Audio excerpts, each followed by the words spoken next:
장폴 사르트르, 자유라는 짐, 실존은 본질에 앞선다.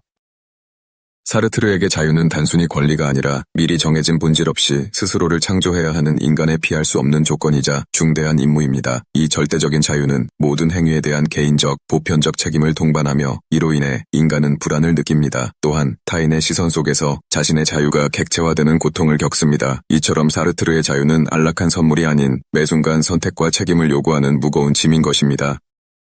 자, 오늘 이야기할 인물은 바로 장폴 사르트르입니다. 20세기를 대표하는 지성인, 철학자, 소설가, 행동가, 정말 다양한 이름으로 불렸죠. 그리고 1964년에 노벨문학상을 받았는데 작가는 스스로를 제도로 만들면 안 된다. 이 한마디를 남기고 거부했던 일화. 이거 정말 유명하잖아요. 아마 이 말 한 번쯤은 다들 들어보셨을 거예요. 그의 희곡 닫힌 방에 나오는 대사인데 사르트르 하면 딱 떠오르는 가장 유명한 말이죠.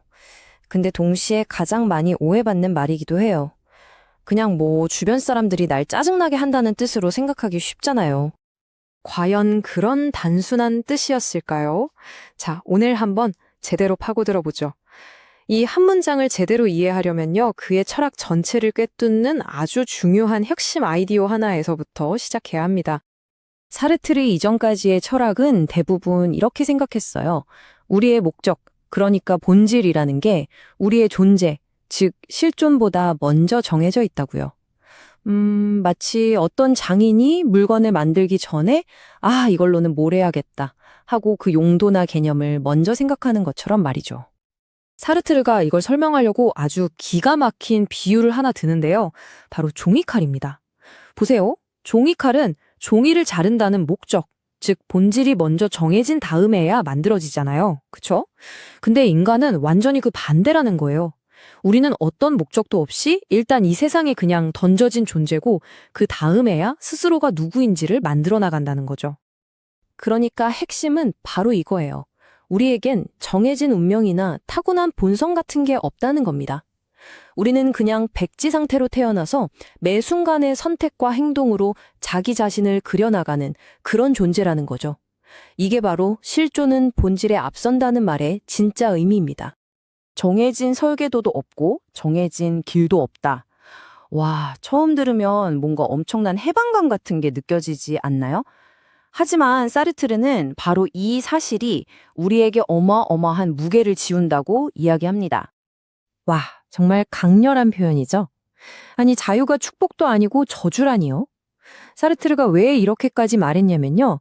우리를 대신해서 책임져줄 신이나 운명 같은 게 없기 때문에 우리는 선택하는 걸 피할 수가 없다는 거예요. 즉, 우리는 완전히 절대적으로 자유로운 존재라는 거죠. 심지어 자유롭지 않을 자유조차 우리에겐 없다는 뜻입니다.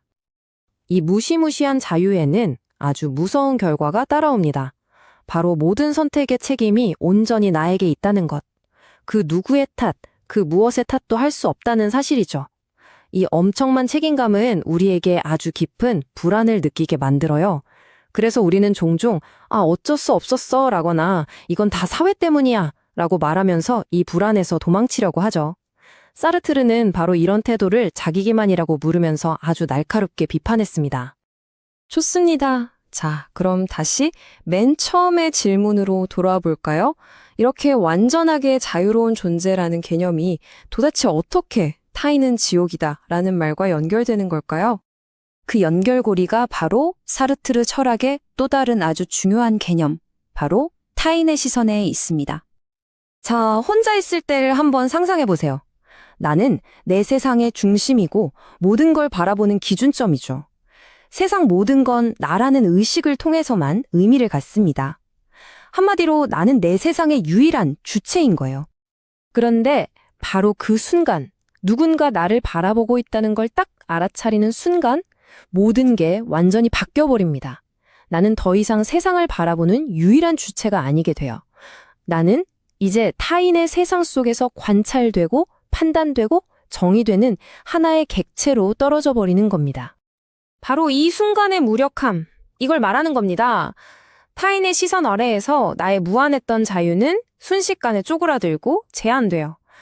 나는 그 사람이 나를 어떻게 생각하는지 절대로 알 수 없는 상태에서 그의 세상 속에 하나의 대상으로 딱 고정되어 버리는 거죠. 자, 이제 드디어 타인은 지옥이다라는 말의 진짜 뜻이 보이시죠? 이건 그냥 누군가가 날 귀찮게 한다는 그런 뜻이 아니었던 거예요. 주체로서 존재하려는 나의 자유와 나를 끊임없이 하나의 대상으로 만들려는 타인의 시선, 이 둘 사이에 벌어지는 영원한 싸움, 이걸 담아낸 아주 심오한 철학적 선언이었던 셈입니다. 그리고 이런 생각들은 그냥 색상 위에서 끝나는 추상적인 이론이 아니었어요. 사르트르의 실제 삶, 특히 그와 동시대를 살았던 또 다른 위대한 지성과의 관계에서 아주 적나라하게 드러났습니다. 2차 세계대전이 끝난 파리 지성계를 이끌었던 두 거인, 바로 장폴 사르트르와 알베르 카뮈입니다. 한때는 정말 누구보다 가까운 친구이자 동지였지만 이 두 사람은 결국 모두가 지켜보는 앞에서 비극적으로 갈라서고 맙니다. 두 사람의 근본적인 차이는 바로 이 지점에서 터져나왔습니다. 사르트르는 역사의 진보라는 더 큰 목표를 위해서는 진보적인 폭력도 정당화될 수 있다면서 당시 소련을 옹호하는 입장이었어요. 하지만 카미는 생각이 완전히 달랐습니다. 그는 그 어떤 위대한 이념도 한 개인의 소중한 삶보다 우선할 수는 없다면서 소련의 강제 수용소를 아주 맹렬하게 비판했죠. 말하자면 한 명은 역사를, 다른 한 명은 개인을 선택한 겁니다. 결국 이 철학적인 차이는 1952년 소련의 강제 수용소 문제를 놓고 벌어진 공개적인 논쟁으로 폭발해버렸습니다. 서로를 향한 비판은 곧 수많은 대중의 시선 아래에서 서로를 판단하고 규정해버리는 싸움이 되었죠. 이 사건을 계기로 둘의 우정은 다시는 돌이킬 수 없게 끝나버렸습니다. 카뮈와의 이 결별은 사르트르에게 선택이라는 게 얼마나 무거운 것인지를 역설적으로 보여주는 사건이었어요. 그에게 정치적인 입장을 정한다는 건 그냥 여러 의견 중 하나를 고르는 그런 단순한 문제가 아니었거든요. 그건 인류 전체를 향한 책임의 문제였던 겁니다. 바로 이 문장이 그 생각을 압축해서 보여줍니다. 내가 하는 모든 선택은 그냥 나라는 한 개인의 선택으로 끝나지 않는다는 거예요. 그 선택은 곧 인간이란 바로 이런 존재여야만 한다고 온 세상에 선언하는 행위라는 거죠. 자, 그럼 사르트르의 철학을 우리 삶에 한번 직접 가져와 볼까요?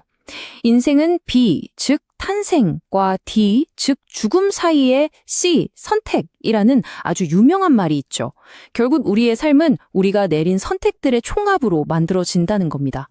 사르트르는 우리에게 어떤 쉬운 위로나 정답을 알려주지 않습니다. 대신 우리 어깨에 아주 크고 무거운 질문 하나를 툭 올려놓죠.